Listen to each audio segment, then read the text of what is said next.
So when we say diabetic foot, it's an umbrella term. Okay, it covers a variety of conditions. It covers foot infections in people with diabetes. It covers ulcers in the foot, that is foot ulcers in people with diabetes. It covers infected ulcers. It covers a very complex condition called Charcot foot, CHARCOT.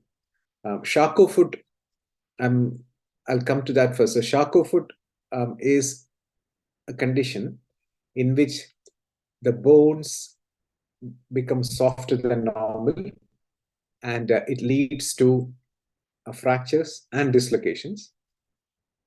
And the patient does not realize that this is happening because they do not have normal sensation, because the nerves are affected in diabetic foot. So to put it simply, Charcot foot is a condition where the bones are fragile. They lead to fractures and dislocation, and the foot becomes misshapen. So this misshapen foot then can lead to ulcerations, makes footwear difficult, makes function difficult. So that is Charcot foot.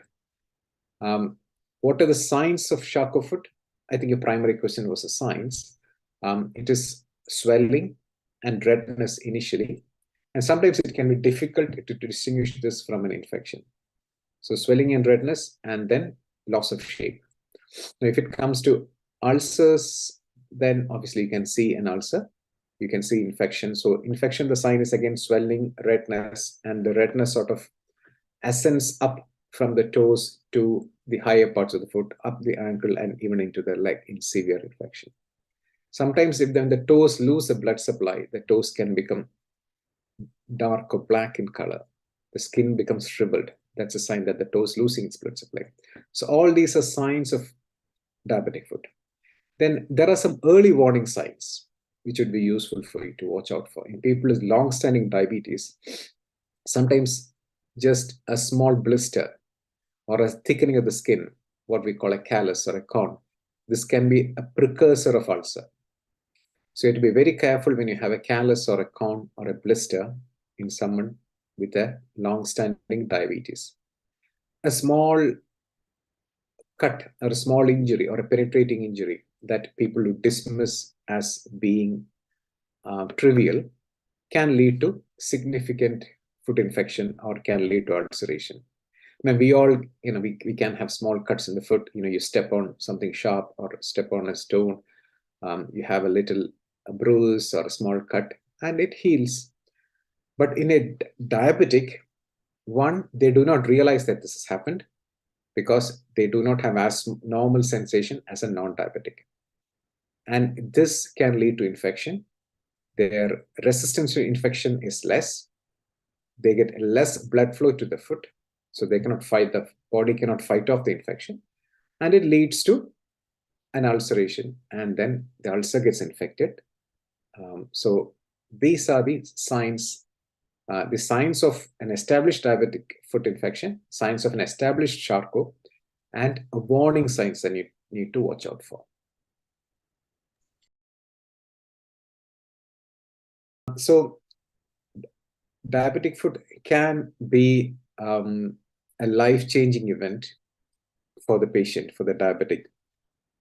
So, already the management of the diabetes, management of the blood sugars, dietary changes would have some impact on this person's life. Now, on top of that, when they develop a Charcot foot or a diabetic foot infection, there will be further changes in their lifestyle. One of this would be their mobility and function. So patients with a diabetic foot condition, they may not be able to use their normal footwear anymore, or at least for the short term when this is being managed in milder cases. They may have to use specialized footwear or specialized orthoses, specialized large boots, or even a plaster in some situations to protect the foot. So this will clearly have a bearing on their life, sometimes on their work, and possibly on their social life as well. Most people wouldn't want to be going to a party or with a plaster or a big bulky boot. So there will be an impact on that, mobility and function wise. Work, again, people who are doing physical jobs, they will be restricted if they have to use a plaster. There could be health and safety issues at their workplace if they're using a boot or a plaster. Then another aspect is their diabetes control. They may have to do lifestyle changes to make their diabetes control more how should I put it, more rigorous, to help their foot condition to heal. They have to have regular antibiotics, sometimes for prolonged periods of antibiotics. They will have to see their healthcare professional regularly. It could be a podiatrist or the nurse in the community, or it could be a specialist in the hospital, orthopedic surgeon, vascular surgeon, or diabetes physician in the hospital. So they have to attend these appointments regularly.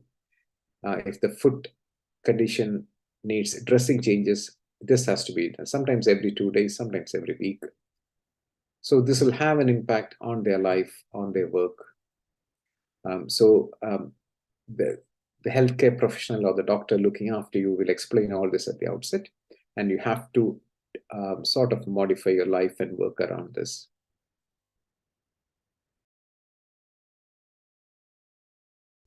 Again, there are so many do's and don'ts.